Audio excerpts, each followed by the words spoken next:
You step up to the counter, you smell the roasted beans, you hear the hum of the espresso machine, and you just order your morning drink entirely on autopilot. Right, it's just muscle memory at that point. Exactly. It's this perfectly choreographed little dance that millions of us do every single day. But if you strip away the caffeine, what you are actually doing in that moment is engaging in a high-stakes evolutionary ritual of resource negotiation. Which sounds intense, but it's incredibly accurate. Yeah, and today we are taking a seemingly basic language learning dialogue and treating it like anthropological evidence. So our source material today is an instructional transcript. It's simply titled Polite Expressions for Ordering Drinks at a Café. Yes. And it's a conversation between two speakers, one of whom is named Grace, and it's designed to teach English learners how to order. Now, on the surface, this might just look like a simple vocabulary lesson. Okay. But our mission for this deep dive is to use this dialogue as like an X-ray into the hidden sociolinguistic architecture of how we ask for things. We're going to look at why our brains demand specific linguistic tokens before we part with our resources. It's honestly like looking at the source code of human social interaction. I love that analogy, the source code. Because when we operate on autopilot, we completely miss the underlying mechanics of our own interaction. Right, we don't even see the code anymore. Exactly. So by examining a foundational lesson like this one, it allows us to step back and analyze not just the literal words we say when we want someone to give us something, but why human being structure requests the way we do. Yeah. Because it is a highly engineered exchange. We're going to see how deeply psychological a casual morning cafe order truly is, and why you just cannot divorce the language of commerce from the language of human connection. Okay, well, let's unpack this. Because what immediately stands out to me is that before anyone approaches a counter or even looks at a menu, there is this whole preamble. Yes, the social grounding. Right. The two speakers just start chatting about their personal habits. Like, we find out that Grace absolutely loves visiting cafes. Her favorite drink is orange juice, and she specifically drinks hot tea in the morning. And her friend has a completely different routine.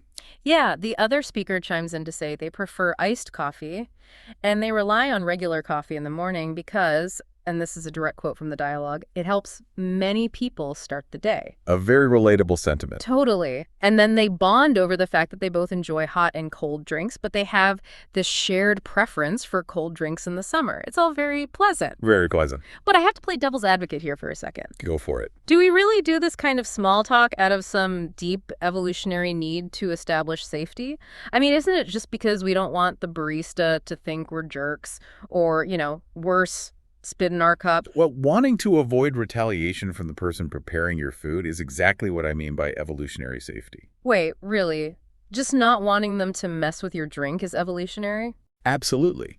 Think about it from a purely anthropological standpoint. Walking up to a stranger and demanding resources, even if you are paying for them, is an inherently aggressive act. Huh.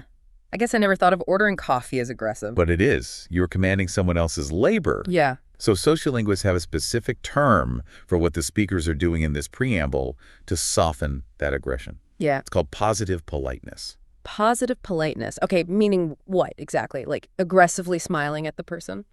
Not quite. Positive politeness is really about claiming common ground. Okay. It is about signaling to the other person, we are part of the same tribe, we experience the world in the same way. Oh, I see. Yeah, look at the specific details the dialogue uses. The speakers bond over the physical reality of their environment. They talk about craving cold drinks in the summer heat. Right, the weather is like the ultimate universal common ground. Exactly. And they bond over the shared human struggle of waking up, noting that coffee helps many people start the day. By establishing these shared human realities, they are proving they are people first, before they become customers or servers. They are building a safe tribal foundation so that the upcoming demand for resources doesn't feel like an attack. Wow.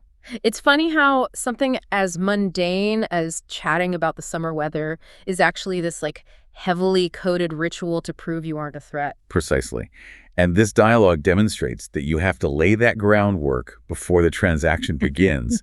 You have to establish that social harmony, because what is about to happen next is essentially a breach of that harmony. Because you're making a demand. Right. You are about to ask someone to do work for you. Which brings us to a really interesting tension here.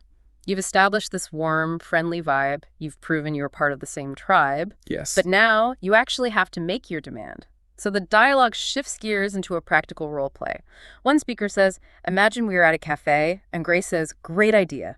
And then the actual ordering begins. And notice how it starts. Yeah, it starts really gently with, hello, can I have a menu, please? But then here's where it gets really interesting. The order itself gets highly specific. Highly customized. Right. The speaker doesn't just ask for coffee, they ask for a large iced coffee.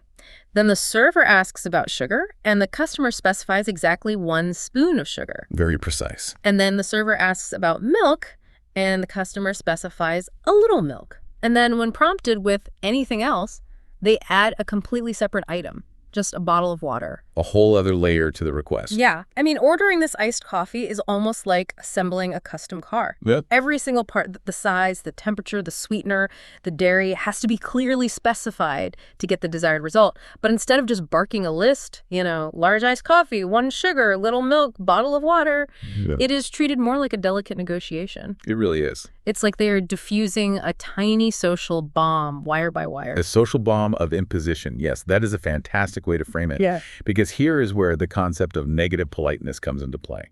Negative politeness. So we had positive politeness before. Exactly. If positive politeness is about claiming common ground, negative politeness is about minimizing the burden you are placing on someone else. Oh, interesting. It is about respecting their autonomy. Mm-hmm. And you see this in the precise grammar the lesson teaches. The customer says, I would like a large iced coffee, please. Sure. We hear that phrase a dozen times a day, but think about the mechanics of it. Contrast the conditional tense of I would like with the blunt declarative nature of I want. Oh, right. Yeah. I want feels incredibly childish. It centers entirely on my own ego, like, give me this. Exactly. I want is a direct threat to the server's autonomy. Right. But by using the conditional tense, I would like, the customer is technically stating a hypothetical desire.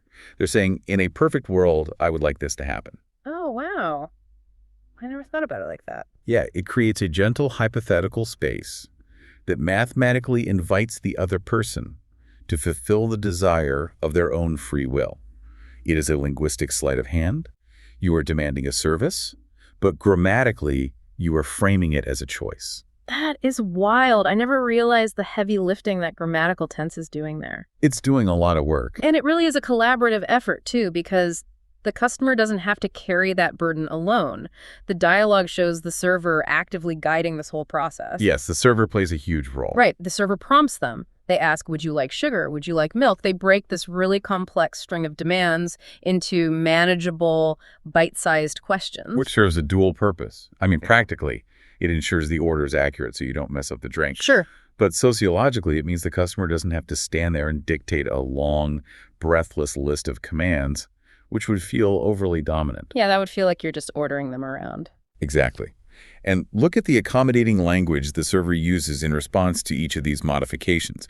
The dialogue specifically highlights phrases like, of course, sure, certainly, and my pleasure. My pleasure is wild when you really think about it. How so? Well, the server is doing physical labor, right? Yeah. They're precisely measuring out exactly 1 spoon of sugar and a little splash of milk, and they are verbally framing this physical labor as a personal joy. It is the ultimate deference. It is a social lubricant. Yeah. By using these accommodating phrases, the server is constantly reassuring the customer.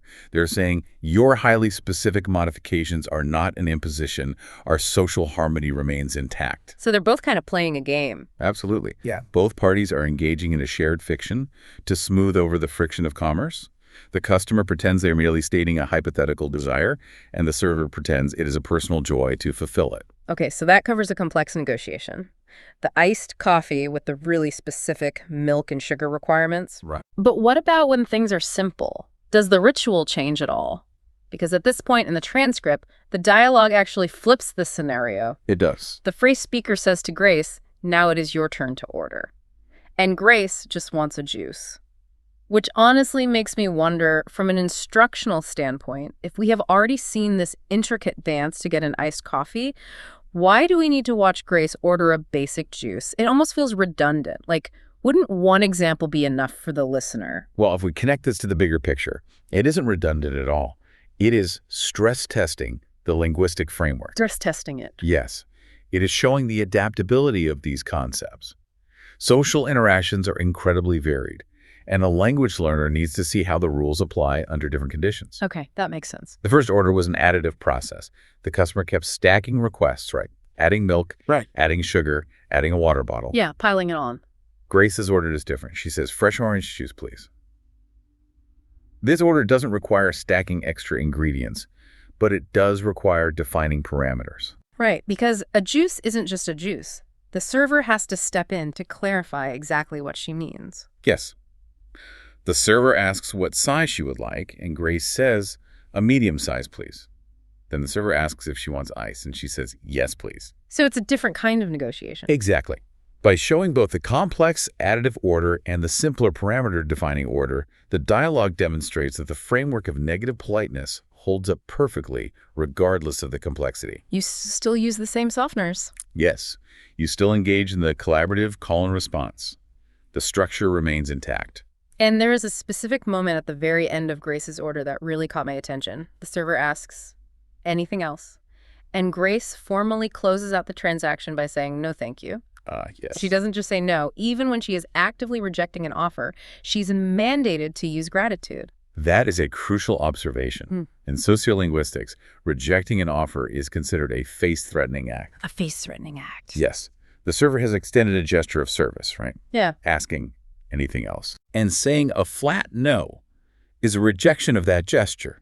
It threatens the social harmony they built up in that preamble we talked about. Oh, because it's too blunt. Exactly. By attaching thank you to the no, Grace mitigates the threat. She is acknowledging the effort and the offer, even while declining the resource. So it softens the blow? It ensures the transaction is cleanly closed while preserving the rapport. You cannot just walk away. You have to formally tie off the interaction with a bow of gratitude. Man, the unspoken rules are just everywhere. Which perfectly sets up the final section of our material today. The theory portion. Right. After running through these practical simulations at the counter, the dialogue takes a step back. It transitions from practice to explicit theory. The speakers literally say, let's learn some useful English. A clear pivot. Yeah, and they highlight two foundational sentences. Can I have?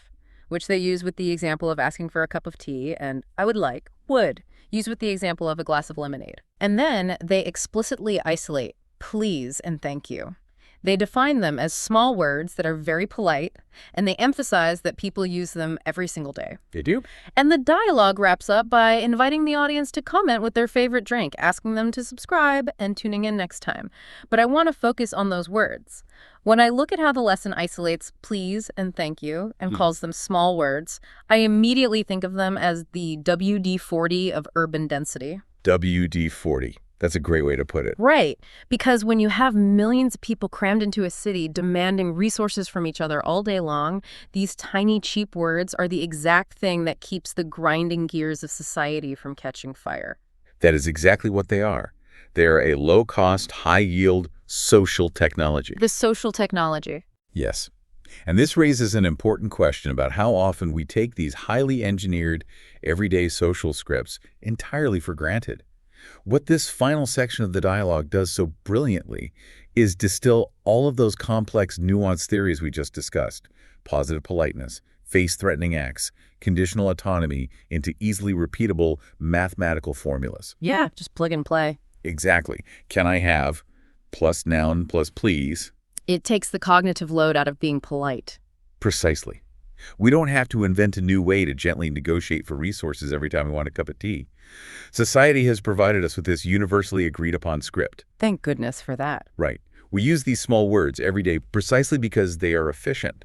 They are the standardized linguistic tokens that allow millions of strangers to interact in cafes, restaurants, and stores around the world without constant conflict. It's just a shared operating system for civilized commerce. It truly is. It is honestly fascinating when you look at it through that lens, because we started this deep dive looking at what seemed like an incredibly basic ESL transcript about Grace and her friend chatting about orange juice and iced coffee. It seems so simple. But by deconstructing it, we've seen how much heavy lifting this simple conversation is actually doing. We saw how chatting about the summer heat or relying on morning coffee isn't just small talk.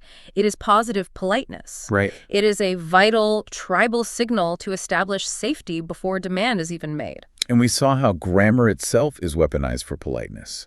The conditional tense of I would like replaces the ego-driven I want, protecting the autonomy of the server. Yeah.